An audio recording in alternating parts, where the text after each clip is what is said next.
ආදරණීය ශිෂ්‍ය ශිෂ්‍යාවනේ අපි මේ පසුගිය දවස් කිහිපෙම අපි සාකච්ඡා කරේ බුද්ධි පරීක්ෂණයේ අසීරු ඒකකයක අසීරු කොටස් විශේෂයෙන්ම විධිමත් ඔත්තේ ජාල විධිමත් ඉරට්ටේ ජාල ඒ වගේම අවිධිමත් ජාල ගැන අපි කතා කරා.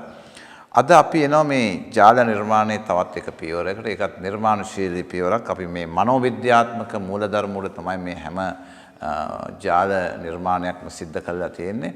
මම හිතන්නේ ඔබටම තේරෙනවා ඇති මේකේ ඔබ සාමාන්‍ය ක්‍රමවේදයකට මේවා කරන්න ගියා නම් තියෙන අපහසුව මේවා සම්පූර්ණ කරන්න යනකොට තියෙන ගතවන කාලය පිළිබඳ ප්‍රශ්නයක්. තරංග විභාගයකදී තියෙන වැදගත්ම තේම තමයි වේගයෙන් ගානකට අවතීර්ණ වීම සහ වේගයෙන් මේක නිමා කිරීම. ඉතින් ඒ සඳහා ඔබ හැම විටම සම්ප්‍රදායික ක්‍රමවේදයන්ගෙන් බැහැර වූ නවීන මනෝවිද්‍යාත්මක ක්‍රම පාවිච්චි කරන්න ඕන. අපි විශේෂයෙන්ම විධිමත් ඉරට්ටේ ජාල නිර්මාණය කිරීමේදීත් විධිමත් ඔත්තේ ජාල නිර්මාණය කිරීමේදීත් අවිධිමත් ජාල සම්බන්ධව අපි අනුගමනය කරේ නවීන තාක්ෂණය අලුත් තාක්ෂණය.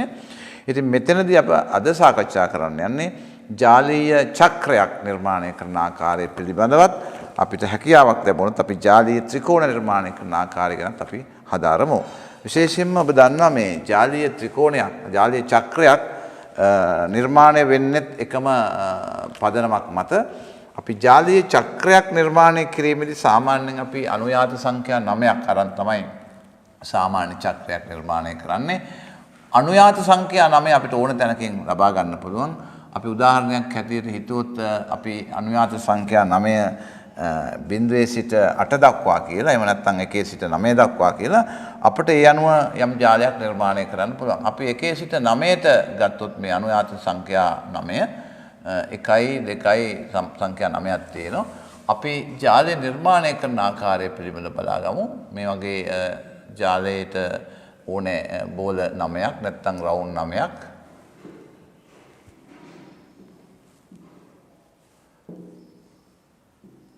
දැන් මේක ජාලයක් විදිහට අපි සකස් කරගන්න පුළුවන්. 1 සිට 9 දක්වා අපි ගන්නෙ. 1 සිට 9 දක්වා ගත්තම අපිට අවශ්‍ය වෙනවා මේ ඕනම රවුන්ඩ් 3ක නැත්නම් මේ චක්‍ර 3ක එකතුව කොමක්ද කියලා ගණනය කරන්න. ඒතර අපි කරන ක්‍රමය තමයි මේ අග සහ මුල සංඛ්‍යා දෙක එකතු කරනවා. ඒතර ඒකට 10යි ඒකට මේ එකතුවෙන් භාගයක් මේකට එකතු කරාම 10ට 5ක් ජාලය එකතු වෙනවා 15 කියලා.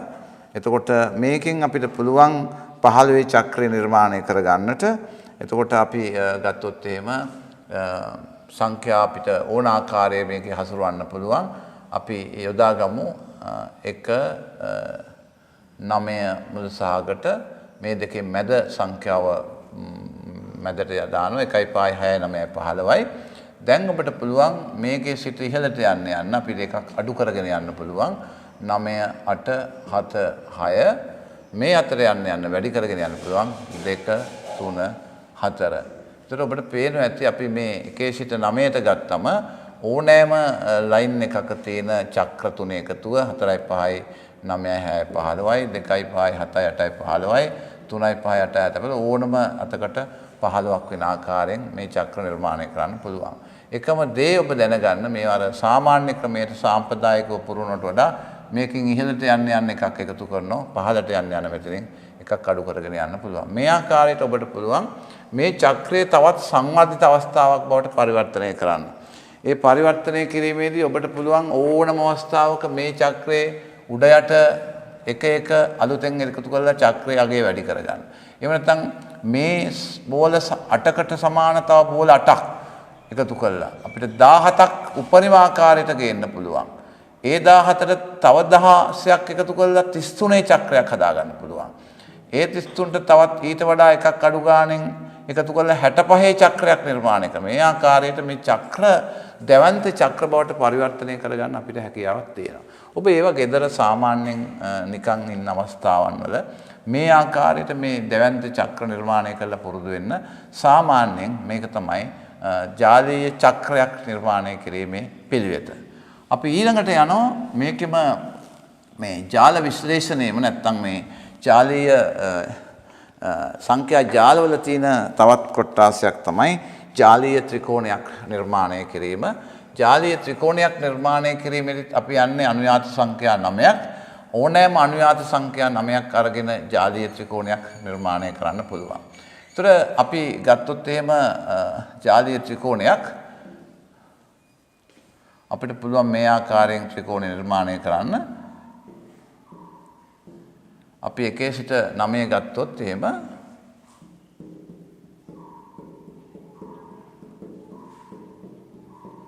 සංඛ්‍යා 9යි. මේ ඕනෑම අනුයාත සංඛ්‍යා 9ක් අරගෙන ජාලීය ත්‍රිකෝණයක් නිර්මාණය කරන්න පුළුවන් වගේම එකිනෙකට වෙනස් අගයන් 3කින් යුක්ත ජාලීය ත්‍රිකෝණ 3ක් නිර්මාණය කරන්නත් අපිට මේ යටතේ හැකියාවක් ලැබෙනවා. ඒතර ඒ එකම සංඛ්‍යා 9 තමයි අපි පාවිච්චි කරන්නේ. වැඩි සංඛ්‍යා පාවිච්චි කිරීමක් කරන්නේ නැහැ. එකම සංඛ්‍යා 9න් එකම අනුයාත සංඛ්‍යා 9න් අපිට ජාලීය ත්‍රිකෝණ 3ක් නිර්මාණය කරන්න පුළුවන්.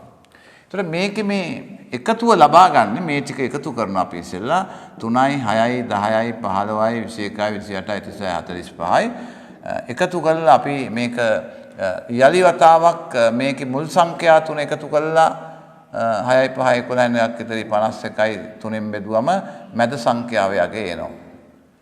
ඒ වගේම ඒ 45 එකතුවට ඊළඟ සංඛ්‍යා 3 එකතු කරාම 4යි 5යි 9යි 15යි 60යි 60 අපිට පුළුවන් 3ෙන් බෙදන්න. එතකොට මේක යගේ 20ක් එනවා. එහෙම නැතිනම් ඒ ක්‍රමයේ යන්න බැරි නම් මේ පළවෙනි ත්‍රිකෝණයට 3ක් එකතු කිරීමෙන් දෙවෙනි එකේ යගය දෙවෙනි එකට 3ක් එකතු කිරීමෙන් තුන්වෙනි එකේ යගය ලබා ගන්න පුළුවන්. එතකොට මෙතෙන්ට එනවා 23. එහෙමත් නැතිනම් කෙනෙකුට අවශ්‍ය නම් පුළුවන් මේ කෙලින්ම මැද සංඛ්‍යා ජාලයේ වටිනාකම හොයාගන්න. ඒක හොයාගන්න මේ අගමුල සංඛ්‍යා දෙක එකතු කරලා කෙලින්ම දෙකෙන් වැඩි කරන්න පුළුවන්. එහෙමත් වෙන්න පුළුවන්. ඉතින් මේ ඕනම ආකාරයකට අපි එකතුව ලබා ගන්න මේ සංඛ්‍යා ත්‍රිකෝණයක නැත්නම් ජාලීය ත්‍රිකෝණයක අපි පුරවන ආකාරය මේ ජාලයේ මනෝවිද්‍යාත්මකව සම්පූර්ණ කරන ආකාරය ගැන අවබෝධයක් ලබා ගැනීම වැදගත් වෙනවා. විභාගයකදී දෙන ආකාරයට අපිට ජාලය නිර්මාණය කරන්න වෙනවා.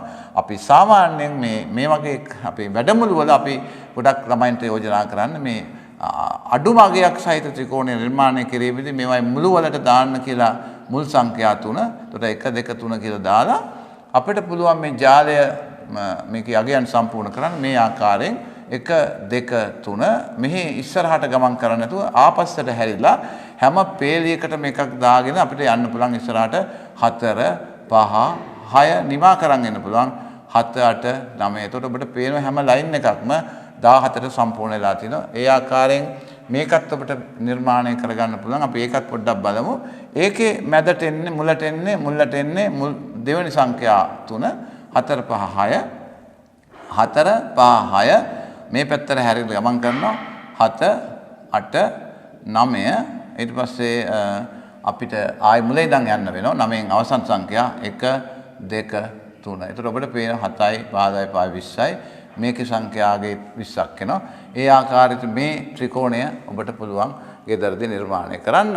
ඉතින් මේ තමයි අද දවසේ අපි බලාපොරොත්තු වෙන්නේ විශේෂයෙන්ම සංඛ්‍යා ජාලවල තවත් දිගුවක් හැටියට සැලකුව විශේෂයෙන්ම විධිමත් ජාල පද්ධතිය අවිධිමත් ජාල පද්ධතිය වගේම මෙයත් ඉතාමත් වැදගත් වෙනවා විශේෂයෙන්ම ජාලීය චක්‍ර සහ ජාලීය ත්‍රිකෝණ පිළිබඳ අවබෝධයක් ලබා ගන්න. මේකේ තව සංකීර්ණ අවස්ථා ගොඩක් තියෙනවා විශේෂයෙන්ම අපි ඒවා එකින් එක ඉදිරි වැඩමුළු වලදී සාකච්ඡා කරනවා. ඒ නිසා අද මේ සම්බන්ධයෙන් ඔබ යම්කිසි දැනුමක් ලබා ගන්නට ඇති විශේෂයෙන්ම ජාලීය චක්‍ර සහ ත්‍රිකෝණ පිළිබඳව ඒ දැනුමත් එක්ක සංඛ්‍යා ජාල පිළිබඳ දැනුම අද දවසේ ලබාගත් දැනුමත් එක්ක පුළුල් කරගන්න කියලා අපි ඔබට ආයාචනය කරනවා. බොහොම ස්තුතියි.